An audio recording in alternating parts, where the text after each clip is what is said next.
The Montmartre of the Belle Époque has been so immortalized in popular culture that it hardly needs an introduction.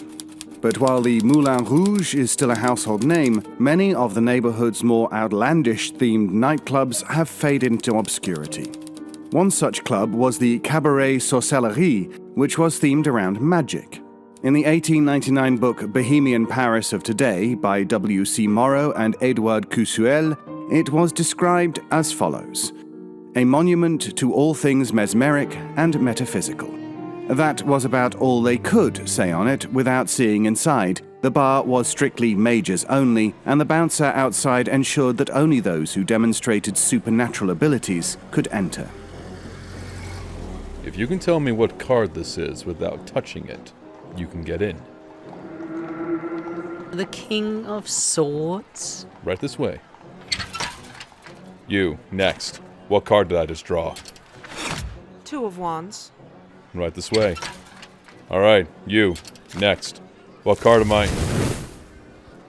That works too. Right this way. Thank you.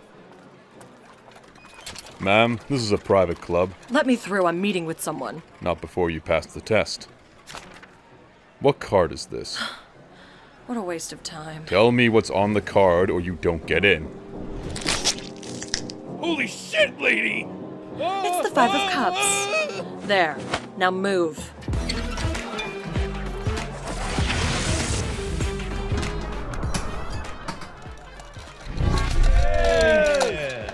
Ariadne had come here to meet with Babyface John, who had been hiding out in Paris ever since his escape from prison.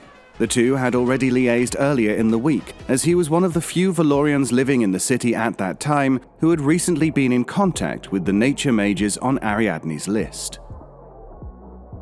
Well, aren't you a sight for sore eyes? Come here, have a seat.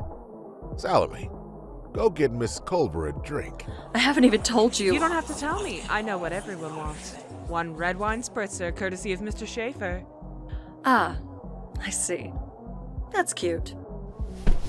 Were you able to get in contact with Marceau? Nah, didn't you hear? He's been dead for a couple years now. Conjuration accident. What about Heigl?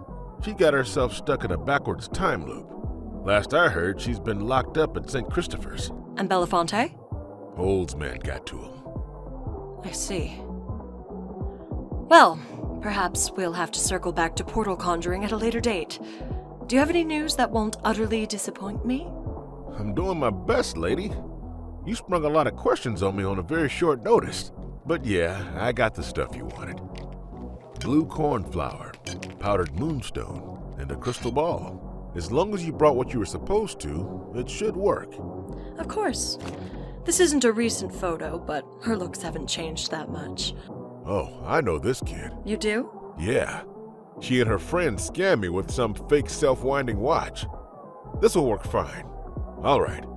I'm gonna warn you, though, clairvoyance ain't my strong suit. I haven't done much since my college days. As long as you can get the job done. Babyface John opened his grimoire and flipped through the pages until he came to the relevant one, a particularly arcane and temperamental clairvoyance spell known as Fenetre l'Esprit.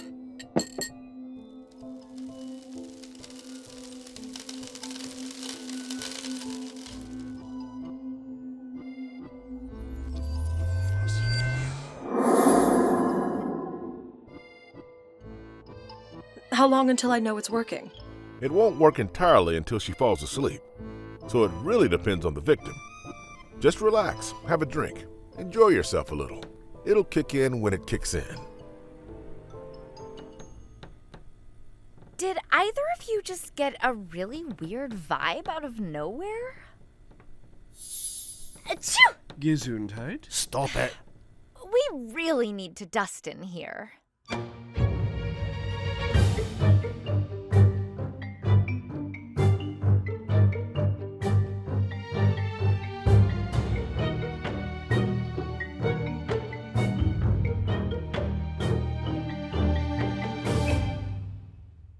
Fenetre l'Esprit is considered one of the forbidden arts, a handful of spells or areas of study that, for whatever reason, are widely outlawed in the magic-using community. Some, like interdimensional travel, are illegal for mainly political reasons, while others, like complete resurrection of the dead, can't be performed without either committing murder or suicide.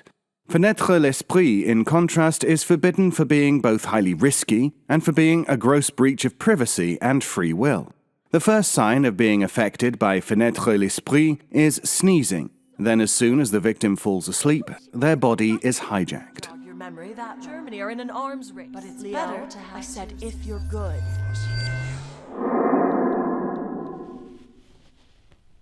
The spell finally worked.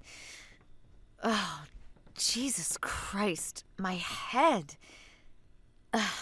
How does she live like this? Where are her glasses? That's a slight improvement. Now, before I do anything else, I'll get the lay of the land. Medication? Ugh, how the other half lives. Dr. Spellmeyer's Genuine Wizard Oil. Cures pain in all creatures from man to mantelope. Well, this will have to do. All right. Better. If executed correctly, the victim of the spell is simply made a passenger in their own mind for as long as the spell is in effect. But as Babyface John had intimated, he was an illusionist first and a clairvoyant second, or perhaps even third. Executed incorrectly, the victim's consciousness can be fully ejected from their body, effectively killing them. In other cases, though, the spell, which is intended to only go one way, ends up going both ways instead. I'm glad you found me. Now, I'm all bloody. What am I wearing? Where did all this lace come from? And these sheets. Definitely higher thread count than what I fell asleep on. Why can I only see out of one eye? Oh God, I'm finally going blind. It's happening. I knew it. I always knew the migraines would make me go blind someday. Is that my voice? Okay, Colette, let's get it together. Oh, I'm missing. Completely missing. Just like... Ah! What did she do to me? What did she do to me? Maybe if I go back to sleep? Nope. I'm still here. Let's see. Does she keep a diary? That'll help me get into character a little. The Duchess's boudoir, what the pie maker saw, the Navy boys on shore leave. It's all pornography. Come on, one of these has to be a diary. Excuse me? Who's there? Colette, if you don't come to the kitchen soon, all the pancakes will be gone. I'm just warning you, don't shoot the messenger with that big thing in your head. Excuse-moi, Madame Colbert. C'est un télégramme pour vous à la réception. Oh, how does she talk? Oh, goodness gracious! I must have overslept. Give me that envelope, peasant, or I'll pull your skin inside out. Nailed it. D'accord? Est-ce que je trouve un boudoir? Why are you making eye contact with me?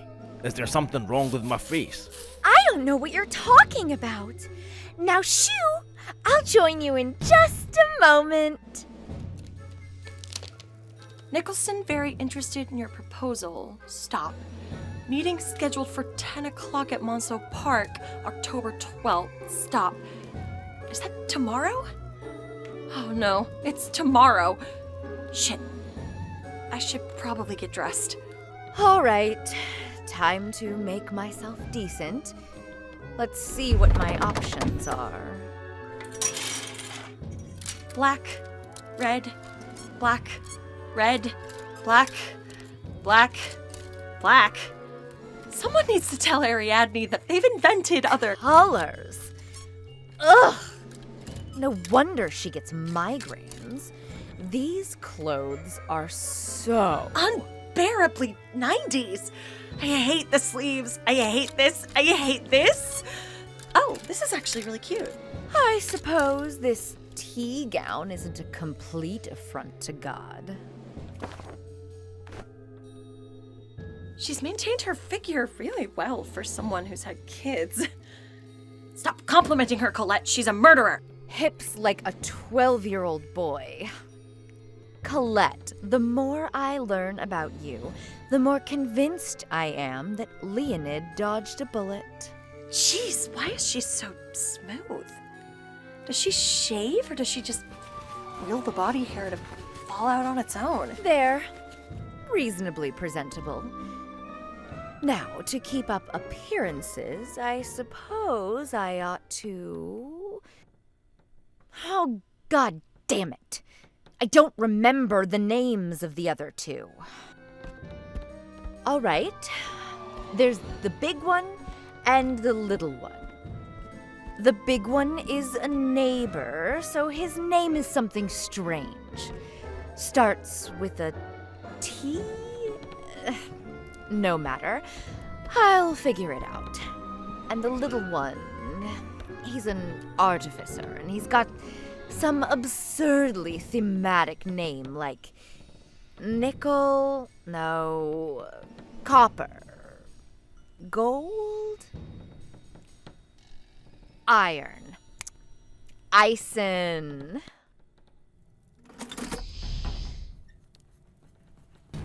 Here, Telsi. Colette seems a bit. A bit what? I can't explain it. She's just. Well, you'll see. Are you boys in here talking about me behind my back? Aye. We were just saying how much we fucking hate you. Oh, Eisen. You silly goose, you. Pancakes? If there are any left. Don't worry, there are. Do you want 2 or 3? 2, please.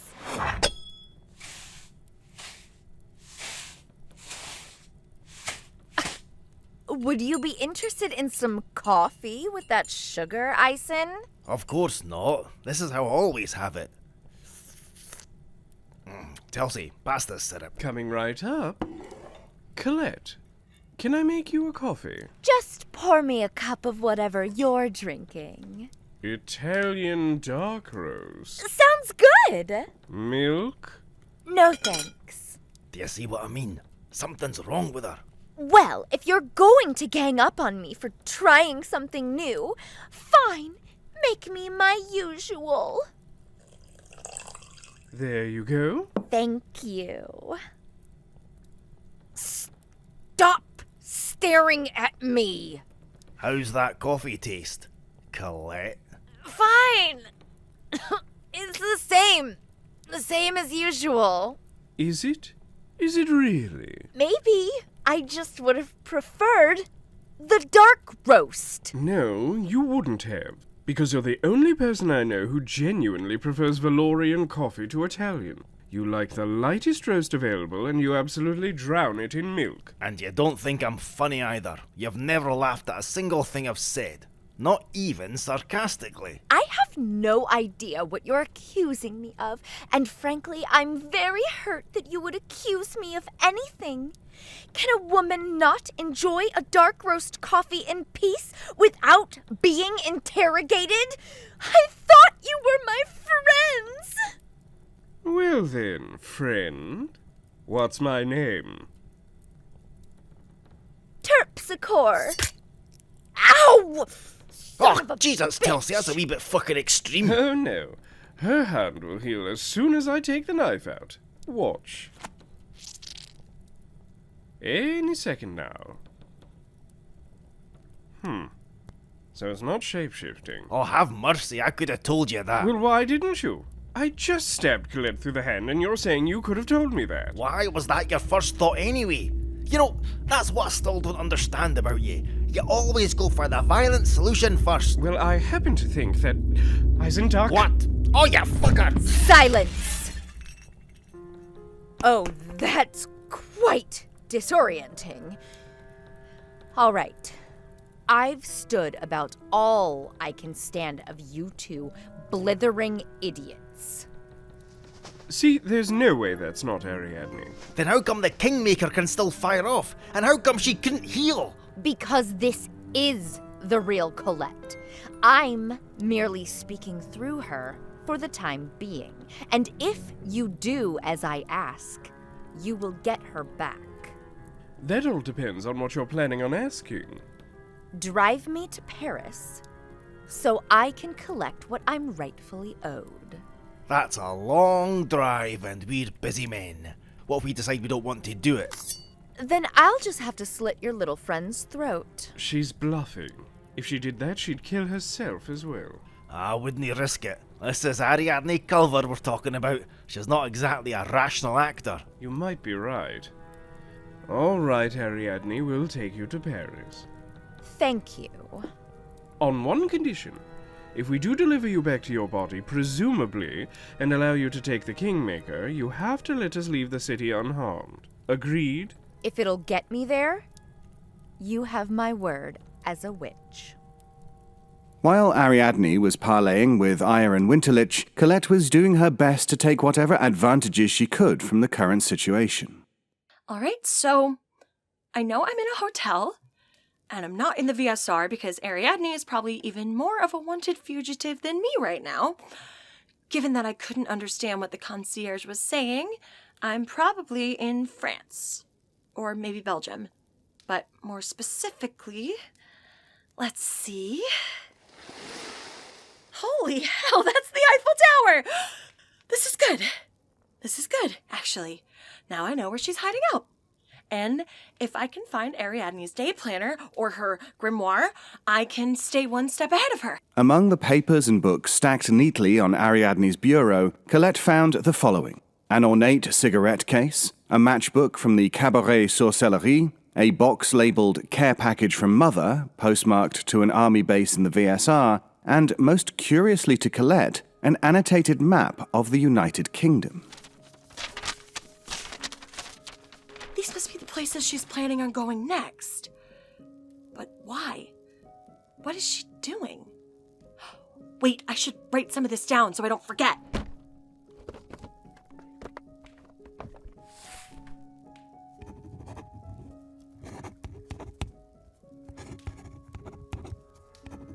And next to the hotel stationery, Ariadne's day planner.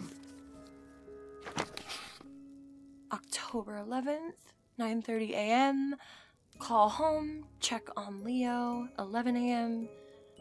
This isn't helpful. All right, what do I remember doing yesterday?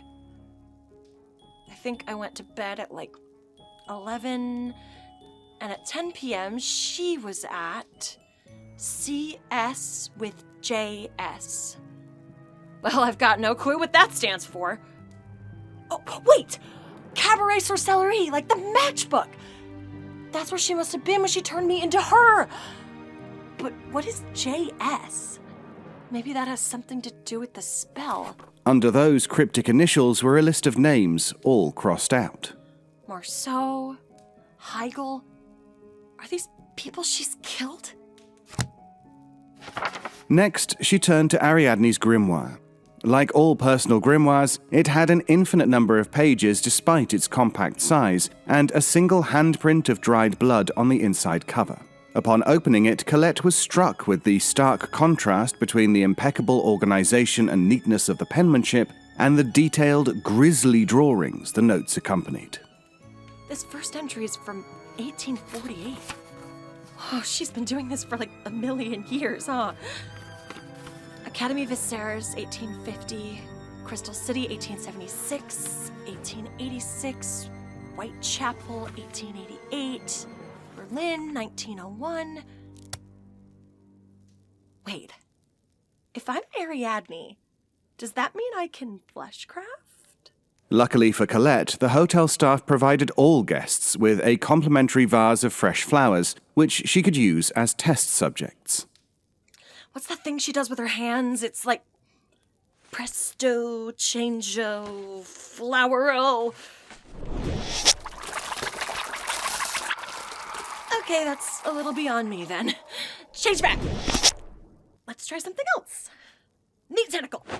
Neat tentacle, go! Bone claw! Bone claw! Bone claw now! Who dares interrupt my dark rituals? Vous avez un autre télégramme. Please don't knock on my door again today for any reason, or I'll take your bones. Upgrades to the submarine channel meant the trip took less than expected. Stop. Emissary en route to Paris now. Stop. Figured we just grab this bull by the horns. Stop. Meet at Monceau Park as planned. Stop. Upset by this news, Colette took a moment to compose herself before packing a few things into Ariadne's bag and heading downstairs. Excuse me. Does anyone here speak German? A little. Okay. How much is a stamp to the VSR? 15 centimes? Excellent.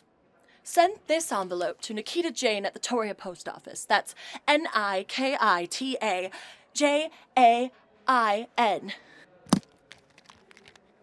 Let me just... Why doesn't she have a coin purse? Doesn't she...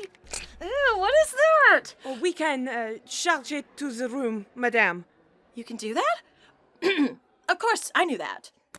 Thank you. As for the real Ariadne, she was still in the Aya and Winterlich van, while the vehicle's other occupants were sitting in the cab, tensely considering what to do next.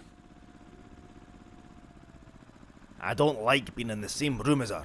I feel watched. Ariadne and Colette's body is like seeing a horse with eyes that face forward. While I wholeheartedly agree, I don't think there's any sense worrying for now. We've only 4 hours left until we get to Paris, and we know she won't try to kill us until at least after we get there. I'm not worried about her killing me. I'm worried about the fact that she's just hanging about in the place where we keep all our stuff. Well, you locked the multi-door, didn't you? I think I did. I meant to.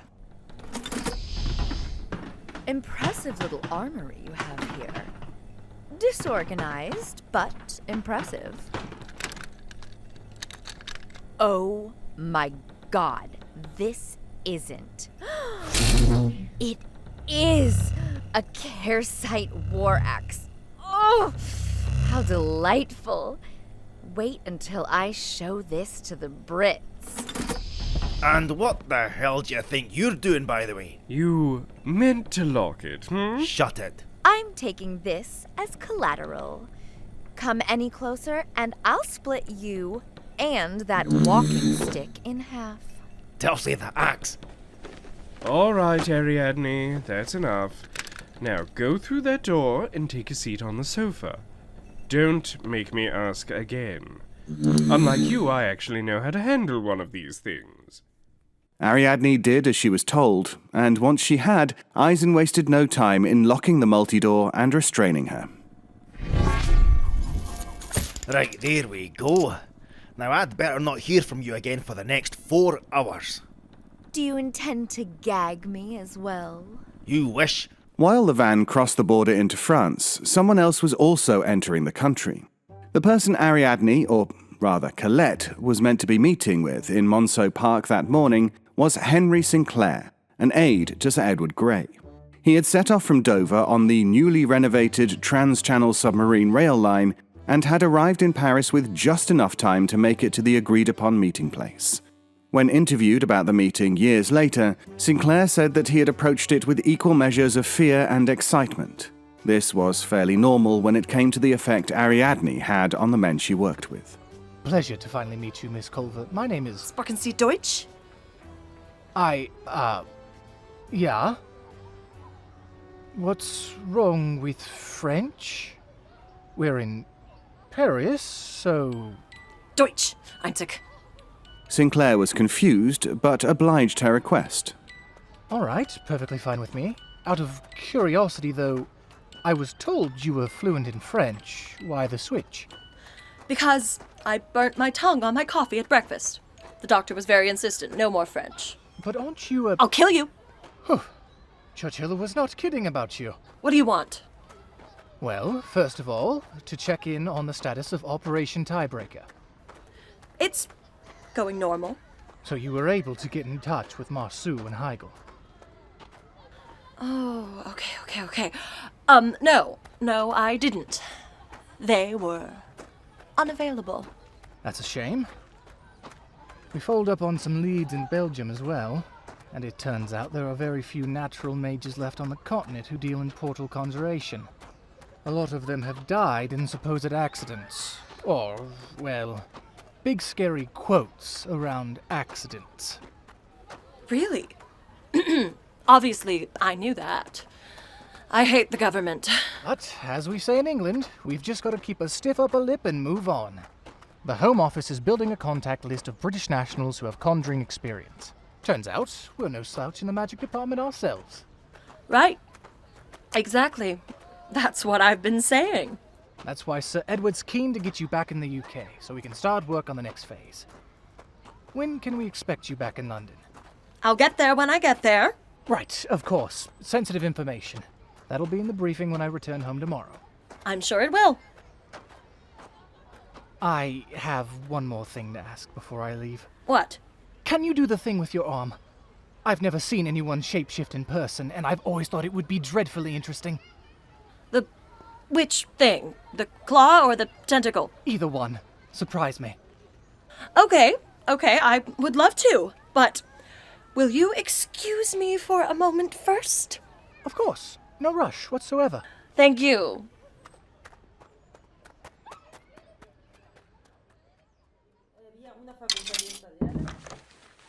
Use the men's room! She's gotta have some notes in here on how to shapeshift.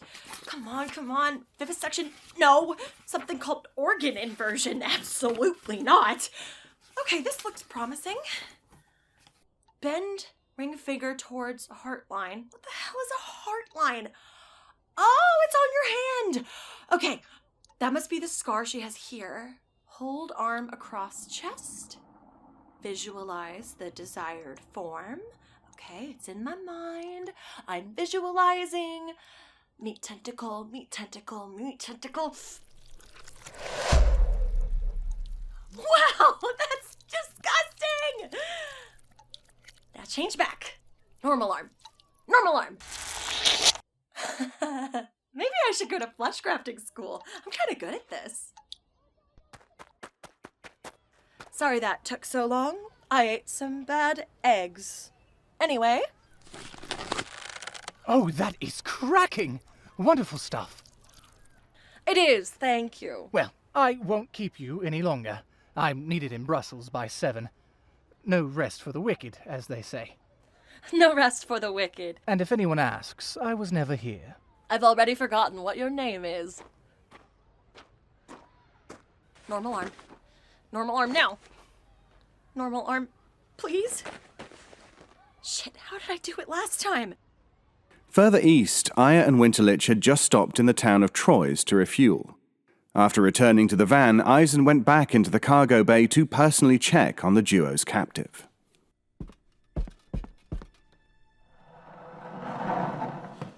I thought you didn't want to hear from me until we got to Paris. You know, I could just kill you right now. And yet, we both know you won't. You've become too attached to her. Alright, we can cut the mind games, thanks. I just wanted to chat. About what? Back in April, the last time you and I saw each other, did you really mean what you said about not remembering most of the people you've killed? Or did you just say that to get under my skin? You have a grossly over-exaggerated idea of how much space you occupy in my thoughts. In fact, this morning, I almost couldn't remember what your name was.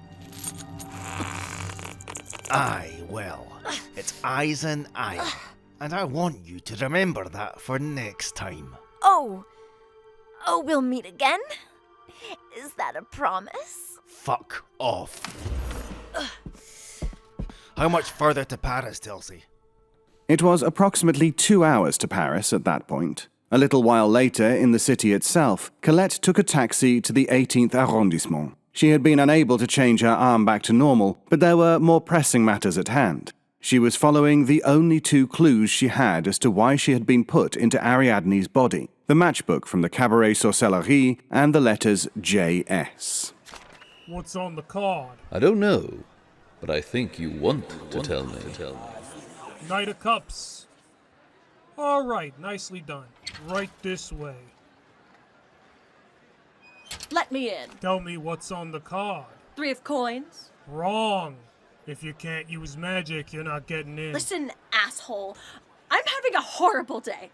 My spirit is trapped in this body, and I can't speak a word of French, so the only hope I have of fixing it is inside the cabaret. I've heard that one before. Get lost. You want proof I can do magic? Here. Would someone who isn't a fleshcrafter have a tentacle? No. Let me through the damn door. You can't prove that you did that. Someone else could have done that to you. Ugh, I'm done with this. Colette was disoriented for a moment by the loud music and the throngs of patrons, but eventually she stumbled into a private meeting room at the back, occupied, as it often was, by one Babyface John Schaefer. Hey, Culver. Fancy seeing you back here so soon. Oh, JS stands for John Schaefer. I always forget that's his real name. Come on over. Take a seat. Red wine spritzer? Actually, can I just get a cigarette and whatever Valorian beer they have on tap? You okay? No. Seems like you've got a bit of Colette stuck to the bottom of your metaphysical shoe, huh? What? Yeah, you see this sometimes with Fenetre Spirit users. Your personality takes a little while to readjust after being inside someone else's head. Did the spell work the way you wanted? It was at this time that the Aya and Winterlich van finally arrived in Paris, and following Ariadne's directions, stopped outside her hotel. Hello, I'm here to meet with Miss Culver. She's staying in room 204. All right, well, unfortunately, you just missed her. We did? Yes, she left here just a few minutes ago. Did she say where she was going? She asked for directions to the 18th arrondissement. I think she was headed out to a cabaret. That's not possible. You must have been mistaken. Brown hair, black dress, one eye missing. That's her. Here, tell me something. Did she happen to ask for those street directions in German? You know, I think she did. Oh, aye. That's a bit odd, don't you think? Oh, for fuck, get after her! See you in hell. Oh, no you don't. Ariadne made an attempt to flip Telesphore using her jiu-jitsu training, but failed to account for the fact that Colette's muscles were ill-prepared for lifting anything heavier than a bolt of fabric. Ow! God damn it! This woman's arms are like toothpicks. Dulcie, tell me you've got her. Yes, and I think we ought to deploy the handcuffs now. I couldn't agree more. You're going to regret this. You lied to us. I did no such thing. How was I supposed to know that the transfer went in both directions? Well, it hardly matters, because now that we know Colette is alive and well in some form, there's no reason for us to keep you in the same condition. Unless you help us find her. So seeing as you wouldn't be able to recover from a gunshot right now, why wouldn't you help us out, eh? Where is she? I don't know. You would know better than me what kind of entertainment she goes to. It's an easy choice, Ariadne. You can help us, or you can die. Fine. It's probably Cabaret Sorcellerie. That's where I met with my associate to do the spell. There, wasn't that easy? Alright, Telesy, I guess we're headed uptown. And so, by 8 p.m. on the 11th of October, all of the main players in this chapter had finally converged on a single location. What's on the card? 4 of Cups. Jesus! Alright, weirdo, head on through. Thank you. You next. What's on the card? I'm glad you asked.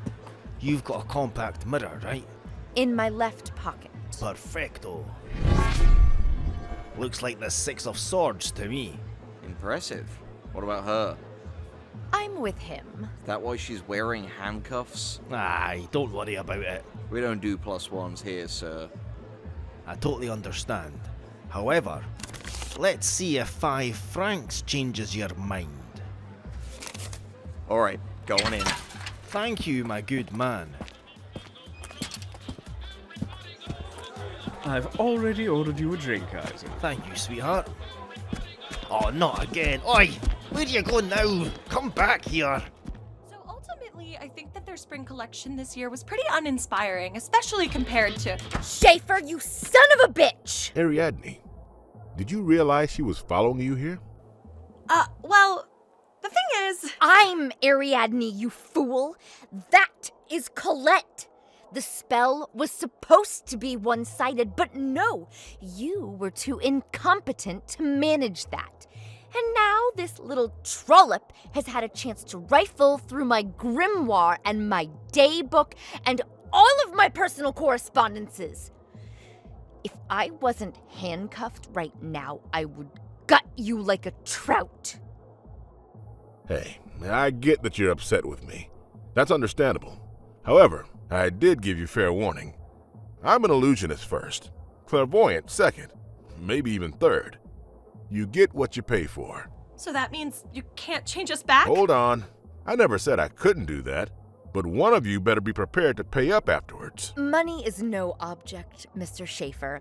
Do you think you can speed up the process this time as well? I don't want to wait around until we've both gone to sleep to switch back. Sheesh, you're demanding. But sure. I'll just add some valerian root to the powder circle and it should bypass the need to sleep. Wait. Before you do, I need to request one more thing. And what's that? After we switch back, give the girl a dose of Lethe water. I can't have her going back to her idiotic companions with intact memories of anything she might have seen on my desk. You don't have to do that. I won't tell anyone, I swear. Not good enough. Agree to take the potion or you're never getting back into your body. Okay, I agree. All right, let's get cooking. Both of you, look into the crystal ball. Memory that Germany are in an arms better to have two. Do it! Take it out, please! Ariadne, you better be... Oh. I think we're interrupting something important.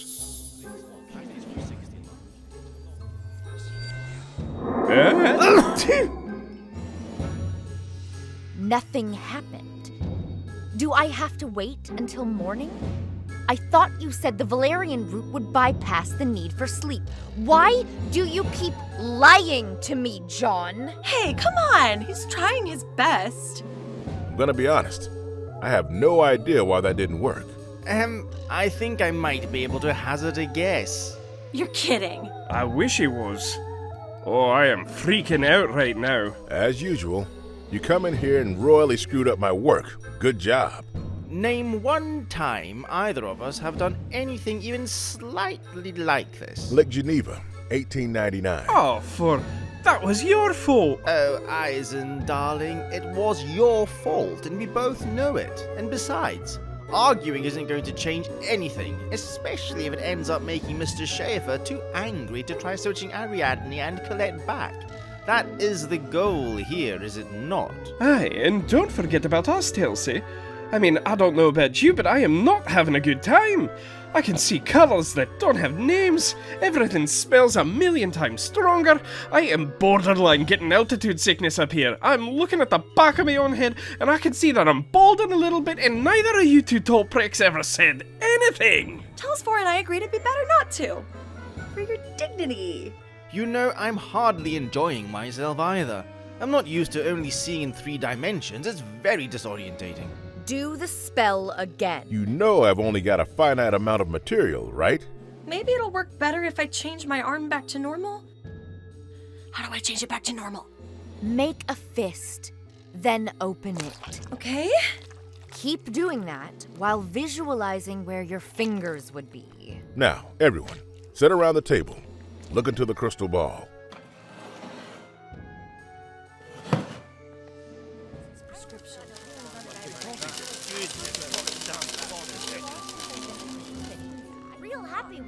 packing crystals before I decide to erase them out.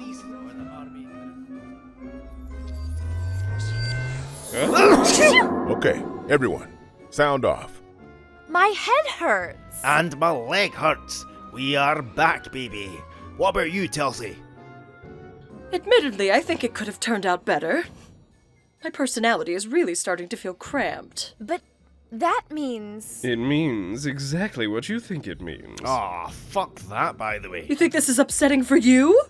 Schaefer? If I have to end the day stuck like this, I will rip both of your arms off, and in this body, I could probably do it without magic. Screw it. Third time's the charm, I guess. For your sake, let's hope so. Wait. Give Colette the lethe water first. She doesn't leave this room until she takes it. Colette, did you agree to that? Yes, it's fine. Just get it over with. Trust me. Alright, I'll do it.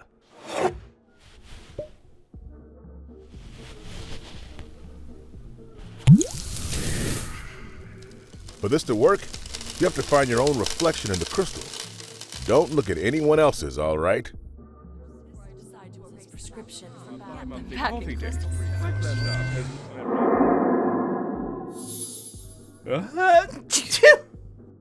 Oh, that's so much better. Likewise. Now, Colette, I agreed to let your friends go, but you... There she is! She knocked me out and snuck in here earlier! I recognize her. That's the bitch that broke Jean-Paul's wrist yesterday. I'll break more than that! Ah! I think that's our cue, gentlemen. Shall we take our leave? That's the best fucking suggestion you've had all night. Come on, Colette. Why are we at a nightclub? And what's this cut on my hand? Ariadne did that. Let's go! Hey, come on! Don't leave me here with this nutcase. The ensuing bar fight was one of the most destructive in Paris history, owing to the sheer number of different magic users who ended up joining in the chaos. But Aya, Winterlich and co. would be long gone by the time the walls were totally inverted and the mezzanine level was completely engulfed by mushrooms. Colette remembered nothing of her time spent in Ariadne Culver's body, but unbeknownst to her, a letter was on its way back to the VSR and would be waiting for her the next time she visited the Torreya post office.